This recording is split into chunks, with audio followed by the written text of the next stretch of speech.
Hello guys, welcome back again. यहाँ आज हम बात करेंगे निषेचन पश्चात पुष्पीय अंगों का भविष्य क्या होता है।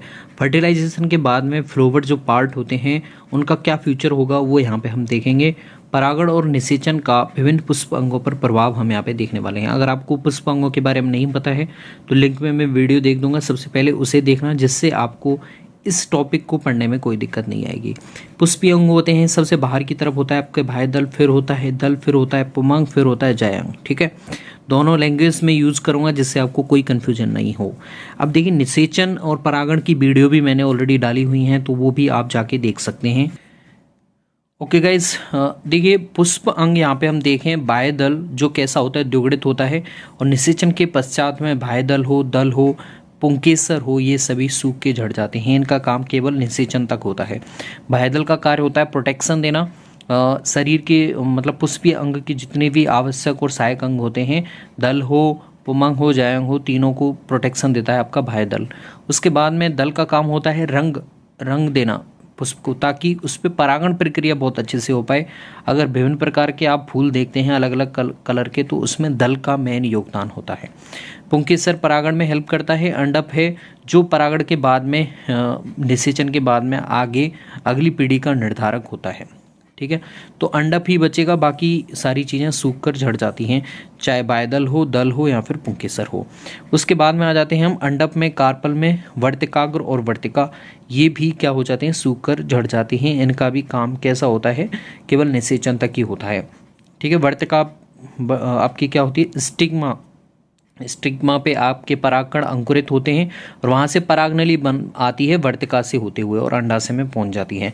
जैसे ही निषेचन हो जाएगा, वर्तिकाग्र और वर्तिका खत्म, उसके बाद में अंडाशय का आगे प्रोसीजर शुरू होता है। जो भी चीज़ बचेगी वो अंडाशय से संबंधित होगी, चाहे आपका भ्रूणपोष हो, भ्रूण बन रहा है अंडाशय में, जो भी वो अंडाशय से संबंधित होंगे। जैसे हम अंडाशय की बात करें तो अंडाशय फल बना देता है, यह भी द्विगुणित होता है। केवल जो आपके होता है, एक तो युग्मक है वो अगुणित होगा, एक आपके भ्रूणपोष है वो त्रिगुणित होता है, ट्रिप्लॉइड। ठीक है, ओके। अब देखिए, अंडाशय भित्ति है वो फल भित्ति बन जाती है, और जो बीजांड है वो बीज बना देता है। मैंने कई वीडियो में बताया होगा, आपको ये चीज़ें पता होना जरूरी हैं। अगर फल है उससे पूछा जाए आपको निषेचन से पहले क्या था, तो ये अंडाशय हुआ करता था। फल की भित्ति है वो पहले कभी अंडाशय भित्ति हुआ करती थी, और इसी के आधार पर आपको पता चल जाता है कि सत्य फल क्या होता है और एक कूट फल क्या होता है। जिस फल का निर्माण अंडाशय से हुआ हो वो तो सत्य फल है। अंडाशय के अलावा किसी भी भाग से अगर फल कब बनता है तो उसे हम कूट फल कहते हैं। ठीक है, नाभिक क्या बना देता है, वो नाभिक ही बना रहता है। बीजांड द्वार माइक्रोपाइल बीजांड द्वार छिद्र बन जाता है। अंड अध्यावरण होता है वो बीज चोल बन जाता है, क्योंकि बीजांड बीज बन चुका है। ठीक है, तो नाभिक है वो नाभिक ही रहेगा, बीज का नाभिक हो जाएगा, इतना फर्क पड़ेगा बस। और जो बीजांड द्वार था वो बीजांड द्वार छिद्र बन जाएगा, किसका, बीज का। अध्यावरण बीज चोल बन जाएगा, अंतः चोल, टेस्टा और टैगमैन बन जाएंगे। कहने का मतलब ये है, बीजांड का है सामान्यतः बीज परिवर्धन के समय उपयोग में आ जाता है, कभी कभी पेरिस्पर्म के रूप में रह जाता है। जैसे आप काली मिर्च में देखेंगे तो वहाँ पे पेरिस्पर्म बच जाता है, जिसे हम बोलते हैं बचा हुआ भ्रूणपोष। ठीक है, ओके, ये चीज़ें आपको पता चल गई होंगी। अब तो गाइस, अब हम आ जाते हैं मादा युग्मोद्भिद, जिसे हम बोलते हैं फीमेल गैमेटोफाइट या फिर भ्रूणकोष।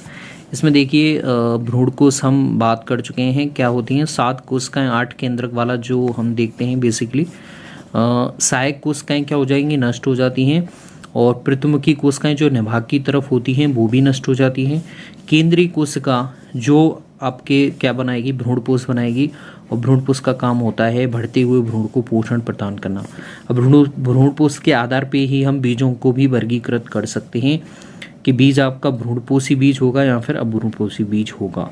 अंड कोशिका है, यहाँ पे निषेचन होगा, 2 बार निषेचन दिखाई देता है। आवृत बीजों की सबसे विशिष्ट विशेषता होती है कि उसमें क्या होता है, द्विनिषेचन होता है। एक निषेचन होगा अंड कोशिका के साथ में, दूसरा होगा आपकी केंद्रीय कोशिका के साथ में। ठीक है, केंद्रीय कोशिका के साथ में एक युग्मक आएगा और क्या बना देगा, भ्रूणपोष बना देगा, और यहाँ पे भी एक युग्मक आएगा परागनली से और यहाँ क्या बना देगा, भ्रूण बना देगा। तो भ्रूण को पोषण देगा भ्रूणपोष। ठीक है, कई बार होता है भ्रूणपोष पूरा नष्ट हो जाता है, कई बार वो बचा रहता है। उसी के आधार पे हम आगे बीजों का भी डिवाइडेशन देखेंगे, जो ऑलरेडी मैंने वीडियो बनाई हुई है, उसकी लिंक भी दे दूंगा मैं आपको। ठीक है, तो यहाँ पे बेसिकली मैंने बताने की ट्राई की है कि परागण से पहले जो चीज़ थी वो निषेचन के बाद में किस चीज़ में चेंज हो गई है।